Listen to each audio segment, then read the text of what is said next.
ಕರ್ನಾಟಕದ ಉತ್ತರ ಕನ್ನಡ ಜಿಲ್ಲೆಯ ಮುಂಡಗೋಡ್ ಟಿಬೆಟಿಯನ್ ಕಾಲೋನಿಗೆ ಪ್ರಸಿದ್ಧವಾಗಿದೆ. 1959ರಲ್ಲಿ ಚೀನಾ ಟಿಬೆಟಿನ ಮೇಲೆ ಯುದ್ಧ ಸಾರಿತು. ಆಗ ಟಿಬೆಟಿಯನ್ನರು ಭಾರತದ ನೆರವು ಕೇಳಿ ಭಾರತದಲ್ಲಿ ಬಂದು ನೆಲೆಸಿದರು.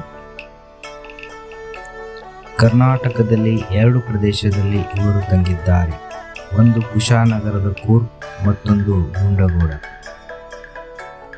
ಮುಂಡಗೋಡದಲ್ಲಿ ಸುಮಾರು 4,000 ಎಕರೆ ಭೂಮಿಯಲ್ಲಿ ಇವರು ತಮ್ಮ ಕಾಲೋನಿಯನ್ನು ನಿರ್ಮಿಸಿಕೊಂಡಿದ್ದಾರೆ.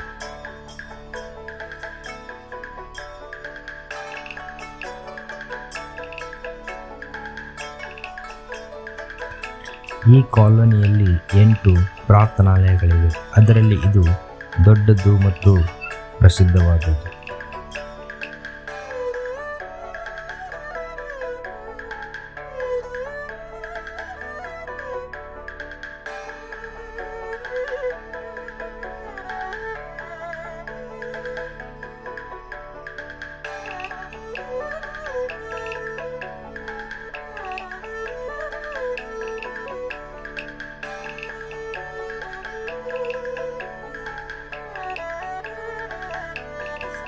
ಹೊರಗಡೆಯಿಂದ ಬರುವ ವಿದ್ಯಾರ್ಥಿಗಳಿಗೆ ತಮ್ಮದೇ ಹಾಸ್ಟೆಲ್ಗಳನ್ನು ನಿರ್ಮಿಸಿಕೊಂಡಿದ್ದಾರೆ.